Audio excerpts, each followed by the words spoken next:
Работы проходят во всех населенных пунктах республики. В мероприятиях принимают участие специалисты районных и городских электросетей. В программу входит ремонт основного энергооборудования, через которое поступает энергоснабжение жителям Чеченской Республики. Одно из мест проведения работ – Гудермесский район. Энергетики компании для повышения надежности энергоснабжения села Гардали меняют старые опоры линии электропередачи и притягивают самонесущий изолированный провод.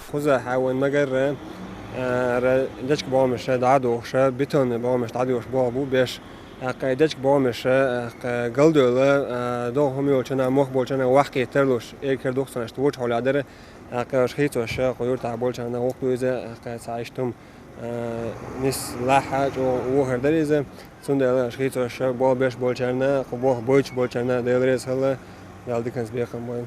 Ремонтные работы проходят в каждой из зон ответственности Чеченэнерго, вне зависимости от места и сложности расположения населенного пункта. На местах бывает задействована вся необходимая спецтехника. В селе Самашки энергетики Эчкомартановских РЭС меняют кустарные линии электропередачи. Все проводимые мероприятия позволяют снизить риск технологического нарушения на питающих линиях и объектах.